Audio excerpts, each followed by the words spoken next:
ನನಗೆ ಹೆಮ್ಮೆ ಏನಪ್ಪ ಈ ಸಿನಿಮಾದಲ್ಲಿ ಅಂದರೆ ಫಸ್ಟ್ ಟೈಮು ವಜ್ರೇಶ್ವರಿ ಕಂಬೈನ್ಸಲ್ಲಿ ವಿದೇಶದಲ್ಲಿ ಚಿತ್ರೀಕರಣ ಮಾಡಿದಂಥ ಸಿನಿಮಾ ಆಕಾಶ್. ನನಗೆ ಅದೃಷ್ಟ ಏನಪ್ಪ ಅಂದರೆ ಒಂದು ಪಾರ್ವತಮ್ಮ ರಾಜ್ಕುಮಾರ್ ಅಂತ ದೊಡ್ಡ ನಿರ್ಮಾಪಕರು, ವಜ್ರೇಶ್ವರಿ ಕಂಬೈನ್ಸ್ ಡಾಕ್ಟರ್ ರಾಜ್ಕುಮಾರ್ ಅವ್ರ ಕಂಪ್ನಿ, ದೊಡ್ಡ ಕಂಪ್ನಿ. ಆಮೇಲೆ ಒಂದು ದೊಡ್ಡ ಸೂಪರ್ ಸ್ಟಾರು ಪುನೀತ್ ರಾಜ್ಕುಮಾರ್ ಅವರು. ಇವ್ರ ಜೊತೆ ನಾನು ಕೆಲಸ ಮಾಡೋದನ್ನು ಕನಸು ಮನಸ್ಸಲ್ಲೂ ಎಣಿಸಿರಲಿಲ್ಲ. ನಾನು ವಜ್ರೇಶ್ವರಿ ಸಂಸ್ಥೆಯಲ್ಲೇ ಅತಿ ಹೆಚ್ಚು ಕಲೆಕ್ಷನ್ ಮಾಡಿದಂಥ ಚಿತ್ರ ಅಂತ ಇದು ನನಗೆ ಖುಷಿ ಕೊಡೋಂಥ ಒಂದು ವಿಚಾರ. ಅಂದರೆ ಬದುಕೋದಕ್ಕೆ ಕೆಲಸನೇ ನಂಬ್ಕೋಬೇಕಿಲ್ಲ. ಯಾವುದೇ ಕೆಲಸ ಆದರೂ ನಾವು ಇಷ್ಟಪಟ್ಟು ಮಾಡಿದಾಗ ಅದು ನಮ್ಮ ಜೀವನಕ್ಕೆ ದಾರಿಯಾಗುತ್ತೆ ಒಂದು ಮೆಸೇಜ್ನ ಕೊಡ್ತಾರೆ. ಆಕಾಶ ಒಂದು ಮಿಡ್ಲ್ ಕ್ಲಾಸ್ ಮಧ್ಯಮ ವರ್ಗ ಕುಟುಂಬಕ್ಕೆ ತುಂಬ ಕನೆಕ್ಟ್ ಆಗುವಂಥ ಸಿನಿಮಾ. ಈ ಸಿನಿಮಾದಲ್ಲಿ ತುಂಬ ಸೀನ್ಸ್ಗಳು ಮಿಡ್ಲ್ ಕ್ಲಾಸ್ ಫ್ಯಾಮಿಲಿಗೆ ಅವ್ರು ಏನೇನು ತಪ್ಪು ಮಾಡ್ತಾರೆ, ಅದರಿಂದ ಬರೋಕ್ಕಾಗದೆ ಹೇಗೆ ಒದ್ದಾಡ್ತಾರೆ.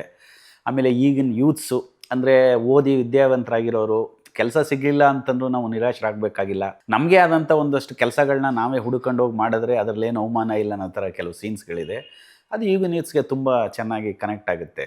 ಅಪ್ಪು ಅವರು ಆ ಥರದ್ದು ಒಂದು ಮಿಡ್ಲ್ ಕ್ಲಾಸ್ ಫ್ಯಾಮಿಲಿ ಹುಡುಗನ ಕ್ಯಾರೆಕ್ಟರ್ ಮಾಡಿದ್ದಾರೆ. ನನಗೆ ಈ ಸಿನಿಮಾದಲ್ಲಿ ತುಂಬ ಇಷ್ಟವಾದ ಸಿನಿಮಾ ಮೇಲೆ ತುಂಬ ಜನ ನನಗೆ ಆ ಸಿನಿಮಾದಲ್ಲಿ ಅಪ್ರಿಷಿಯೇಟ್ ಮಾಡೋಂಥ ಸೀನ್ ಏನಪ್ಪ ಅಂದರೆ, ಒಂದು ಓಪನಿಂಗ್ ಇಂಟ್ರೊಡಕ್ಷನ್ ಸೀನಲ್ಲಿ ಒಂದು ಮದುವೆ ಎಪಿಸೋಡ್ ಇರುತ್ತೆ. ಆ ಮದುವೆ ನಿಂತೋಗುತ್ತೆ. ಯಾಕೆ ಕಾರಣ ನಿಂತೋಗುತ್ತೆ ಅಂತಂದರೆ, ಆ ಹುಡುಗ ಮದುವೆ ಆಗ್ತಿರೋ ಹುಡುಗಿನ ಸುಮಾರು ಕಡೆ ಮದುವೆ ಆಗಿ ಮೋಸ ಮಾಡಿ ಈ ಹುಡುಗಿನ ಮದುವೆ ಆಗ್ತಾ ಇರ್ತಾನೆ. ಆ ಒಂದು ಕ್ಯಾರೆಕ್ಟರ್ನ ಅಪ್ಪು ಅವರು ನೋಟಿಸ್ ಮಾಡಿ ಇನ್ನೊಂದು ವೀಡಿಯೋಗ್ರಫಿ ಮಾಡೋಕ್ಕೆ ಹೋಗಿದ್ದಾಗ ಅವನ್ನ ಹಿಡಿದು ಪೊಲೀಸಿಗೆ ಕೊಡ್ತಾರೆ. ಅದಾದಮೇಲೆ ಅವ್ರ ಫಾದರ್ ಬಂದು ಅವರು ಥ್ಯಾಂಕ್ಸ್ ಹೇಳ್ತಾರೆ ಹೀರೋಗೆ. ಆಗ ಅಪ್ಪು ಅವರು ಒಂದು ಡೈಲಾಗ್ನ ಹೇಳ್ತಾರೆ, ಸರ್ ತರಕಾರಿಯ ಶಾಪ್ಗಾಗಲಿ ಇನ್ನೊಂದು ಕಡೆ ಹೋದಾಗ ನಾವು ಚೌಕಾಸಿ ಮಾಡಿ ಇದು ಬೇಡ ಅದು ಬೇಡ ಅಂತ ಚೌಕಾಸಿ ಮಾಡಿ ಆಯ್ಕೆ ಮಾಡ್ಕೋತೀವಿ. ಆದರೆ ಒಂದು ಹುಡುಗಿ ಸಾಯೋವರೆಗೂ ಒಂದು ಹುಡುಗನ ಜೊತೆ ಜೀವನ ಮಾಡಬೇಕು. ಅಂಥದ್ರಲ್ಲಿ ಒಂದು ಹುಡುಗನ್ನ ಹುಡ್ಕೋದ್ರಲ್ಲಿ ನೀವು ಯಾಕೆ ಸರ್ ಇಷ್ಟು ಎಡು ಬಿಟ್ರಿ ಅಂತ ಒಂದು ಡೈಲಾಗ್ ಹೇಳ್ತಾರೆ. ಆ ಡೈಲಾಗ್ನ, ಆ ಸೀನ್ನ ನನಗೆ ತುಂಬ ಜನ ಹೇಳ್ತಾ ಇರ್ತಾರೆ, ಇಂಥ ಅದ್ಭುತವಾದ ಸಿನಿಮಾ. ನಾವು ತಪ್ಪು ಮಾಡ್ತಿರ್ತೀವಿ ನೋಡಿ, ಒಂದು ಹುಡುಗನ ಹುಡುಕ್ಬೇಕಾದ್ರೆ ಏನೋ ಆಸೆ ಆಮಿಷಗಳಿಗೆ ಕೊಟ್ಬಿಡ್ತೀವಿ, ನಾವು ಹಿಂದೆ ಮುಂದೆ ನೋಡದೆ ಕೊಟ್ಬಿಡ್ತೀವಿ ಅನ್ನೋ ಸೀನು ತುಂಬ ಚೆನ್ನಾಗಿ ಕನೆಕ್ಟ್ ಆಗುತ್ತೆ. ಅದು ತುಂಬ ಇಷ್ಟವಾದಂಥ ಸೀನು. ಆಮೇಲೆ ಅಪ್ಪು ಅವರು ಒಂದು ಹುಡುಗ ಪೆಟ್ರೋಲ್ ಹಾಕ್ಕೊಂಡು ಅವನು ಬರ್ನ್ ಮಾಡ್ಕೊಳಕ್ಕೆ ಹೋಗ್ತಾ ಇರ್ತಾನೆ. ಅಪ್ಪು ಅವರು ಅವನು ಹೋಗಿ ಕೇಳ್ತಾರೆ, ಏನಕ್ಕೆ ಆತ್ಮಹತ್ಯೆ ಮಾಡ್ಕೊಳಕ್ಕೆ ಹೋಗ್ತಿದ್ದೀಯ ಅಂತ.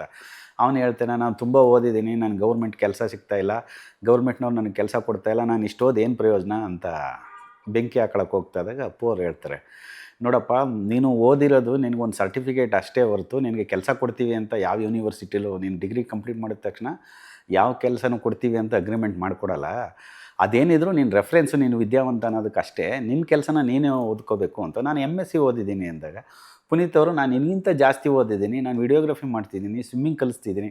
ಅಂದರೆ ಬದುಕೋದಕ್ಕೆ ಕೆಲಸನೇ ನಂಬ್ಕೋಬೇಕಿಲ್ಲ. ಯಾವುದೇ ಕೆಲಸ ಆದರೂ ನಾವು ಇಷ್ಟಪಟ್ಟು ಮಾಡಿದಾಗ ಅದು ನಮ್ಮ ಜೀವನಕ್ಕೆ ದಾರಿಯಾಗುತ್ತೆ ಒಂದು ಮೆಸೇಜ್ನ ಕೊಡ್ತಾರೆ. ಆ ಸೀನು ತುಂಬ ಜನ ನನಗೆ ಹೇಳ್ತಾ ಇರ್ತಾರೆ. ಆಮೇಲೆ ಈಗಲೂ ಕೂಡ ಸೋಷಿಯಲ್ ಮೀಡ್ಯಾದಲ್ಲಿ ಆ ಸೀನ್ ಬಗ್ಗೆನೇ ವೀಡಿಯೋಗಳು ಆಗ್ತಾ ಇರ್ತಾರೆ ತುಂಬ ಜನ. ನನಗೆ ಇಷ್ಟವಾದಂಥ ಸೀನ್ ಅದು. ಆಮೇಲೆ ತುಂಬ ಜನಕ್ಕೆ ನನಗೆ ಇಷ್ಟವಾದಕ್ಕಿಂತ ಅಂತ ಹೆಚ್ಚಾಗಿ ನಾನು ಮಾಡಿರೋದನ್ನು ಜನ ಇಷ್ಟಪಟ್ಟಿದ್ದಾರೆ. ಅದು ನನಗೆ ತುಂಬ ಖುಷಿ ಕೊಡೋವಂಥ ವಿಚಾರ. ಆಮೇಲೆ ಈ ಸಿನಿಮಾದಲ್ಲಿ ಪುನೀತ್ ರಾಜ್ಕುಮಾರ್ ಅವರು ಒಂದು ಸಾಂಗ್ ಹಾಡಿದ್ದಾರೆ, ಹೊಡಿ ಹೊಡಿ ಅಂತ. ಅಂದರೂ ಹೋಲಿ ಟೈಮಲ್ಲಿ ನಡೆಯೋಂಥ ಒಂದು ಹಾಡು. ಹರ್ಷ ಡ್ಯಾನ್ಸ್ ಮಾಸ್ಟ್ರು, ಈಗ ನಿರ್ದೇಶಕರಾಗಿದ್ದಾರೆ ಹರ್ಷ ಅವರು. ಅದು ಅವರು ಆ ಸಿನಿಮಾದಲ್ಲಿ ಕೊರಿಯೋಗ್ರಫಿ ಮಾಡಿರೋದು ಅಂತ ಆ ಸಾಂಗು. ತುಂಬ ಚೆನ್ನಾಗಿ ಬಂದಿದೆ ಆ ಸಾಂಗು. ಆ ಸಾಂಗ್ನ ನಾಗೇಂದ್ರ ಪ್ರಸಾದ್ ಅವರು ಲಿರಿಕ್ ಬರೆದಿದ್ದಾರೆ. ಮತ್ತು RP ಪಟ್ನಾಯಕ್ದಲ್ಲೂ ಮೇಜರ್ ರೋಲ್ ಈ ಸಿನಿಮಾದಲ್ಲಿ. ಆ ಸಾಂಗ್ಗಳಿಂದ ಹಿಡಿದು ರೆಕಾರ್ಡಿಂಗ್ ಮಾತ್ರ ತುಂಬ ಅದ್ಭುತವಾಗಿ ಮಾಡಿದ್ದಾರೆ. ಆಮೇಲೆ ಸೆಂಟಿಮೆಂಟ್, ಎಮೋಷನ್ ಸೀನ್ಗಳಲ್ಲಿ ಅವರು ಮಾಡಿರೋಂಥ ಮ್ಯೂಸಿಕ್ಕು ನಿಜವಾಗ್ಲೂ ಕಣ್ಣಲ್ಲಿ ನೀರು ಬರುತ್ತೆ, ಅಷ್ಟು ಎಮೋಷನ್ ಆಗಿ ಮಾಡಿದ್ದಾರೆ. ಆಮೇಲೆ ಈ ಆಕಾಶ್ ಸಿನಿಮಾದಲ್ಲಿ ಒಂದು ಸ್ಪೆಷಲ್ ಏನು ಅಂದರೆ, ಸಾಂಗ್ ಮಾಡಿದ ತಕ್ಷಣ ನಾವು ಎಲ್ಲಿ ಶೂಟ್ ಮಾಡಬೇಕು ಅಂತ ಅಂದ್ಕೊಂಡಾಗ ನಾವು ರೆಗ್ಯುಲರ್ ಆಗಿ ಇಲ್ಲೇ ಎಲ್ಲೋ ಮಾಡೋದಕ್ಕಿಂತ ಒಂದು ವಿದೇಶದಲ್ಲಿ ಚಿತ್ರೀಕರಣ ಮಾಡಿದ್ರು ಚೆನ್ನಾಗಿರುತ್ತೆ ಅಂತ ಪುನೀತ್ ಅವ್ರ ಮನಸ್ಸಲ್ಲಿತ್ತು. ಅವರು ನನಗೆ ಎಕ್ಸ್ಪ್ರೆಸ್ ಮಾಡಿದ್ರು. ನಾನು ಮಾಡೋಣ ಸರ್, ಚೆನ್ನಾಗಿರುತ್ತೆ, ಇನ್ನು ವಿಜುವಲ್ ಬ್ಯೂಟಿ ಚೆನ್ನಾಗಿರುತ್ತೆ ಅಂತ ಹೇಳಿದೆ. ಆಮೇಲೆ ರಾಘಣ್ಣ ಅವ್ರಿಗೆ ಹೇಳಿ ಕನ್ವಿನ್ಸ್ ಮಾಡಿ ನಾವು ಇದನ್ನು ಇನ್ಸ್ಬ್ರೂಕ್ ಮತ್ತು ಆಸ್ಟ್ರಿಯಾದಲ್ಲಿ ಶೂಟ್ ಮಾಡಿದ್ವಿ, ನೀನೇ ಮತ್ತು ಆಹಾ ಎಂಥ ಕ್ಷಣ ಅಂತ. ಈ ಸಿನಿಮಾದಲ್ಲಿ ಏನಪ್ಪ ಅಂದರೆ, ನನಗೆ ಹೆಮ್ಮೆ ಏನಪ್ಪ ಈ ಸಿನಿಮಾದಲ್ಲಿ ಅಂದರೆ, ಫಸ್ಟ್ ಟೈಮು ವಜ್ರೇಶ್ವರಿ ಕಂಬೈನ್ಸಲ್ಲಿ ವಿದೇಶದಲ್ಲಿ ಚಿತ್ರೀಕರಣ ಮಾಡಿದಂಥ ಸಿನಿಮಾ ಆಕಾಶ್. ಹಿಂದೆ ಆಪರೇಷನ್ ಡೈಮಂಡ್ ರಾಕೆಟು ಅಣ್ಣ ಅವ್ರದ್ದು ಮಾಡಿದರು, ನೇಪಾಳ್ ಶೂಟ್ ಮಾಡಿದರು. ಅದನ್ನು ಬಿಟ್ಟು ಯುರೋಪ್ ಆ ಕಡೆ ವಿದೇಶಕ್ಕೆ ಹೋಗಿ ಚಿತ್ರೀಕರಣ ಮಾಡಿದಂಥ ಫಸ್ಟ್ ಸಿನಿಮಾನ ಕ್ರೆಡಿಟು ನನಗೆ ಸಿಕ್ಕಿದೆ. ಅದು ನನಗೆ ಖುಷಿ ಕೊಡೋವಂಥ ಒಂದು ವಿಚಾರ ಅದು. ಈ ಸಿನಿಮಾ ನನಗೆ ಎಂಥ ಒಂದು ಚಾಲೆಂಜಿಂಗ್ ಆಗಿತ್ತು ಅಂತಂದರೆ, ನನ್ನನ್ನು ನಂಬಿ ಈ ಸಿನಿಮಾನ ನಾನು ಕೊಟ್ಟಿದ್ದೆ. ಅದು ನಾನು ಮೊದಲನೇ ಟೈಮು ನಿರ್ದೇಶನ ಮಾಡ್ತಾ ಇರೋದು. ನನಗೆ ಅದೃಷ್ಟ ಏನಪ್ಪ ಅಂದರೆ, ಒಂದು ಪಾರ್ವತಮ್ಮ ರಾಜ್ಕುಮಾರ್ ಅಂತ ದೊಡ್ಡ ನಿರ್ಮಾಪಕರು, ವಜ್ರೇಶ್ವರಿ ಕಂಬೈನ್ಸ್ ಡಾಕ್ಟರ್ ರಾಜ್ಕುಮಾರ್ ಅವ್ರ ಕಂಪ್ನಿ, ದೊಡ್ಡ ಕಂಪ್ನಿ.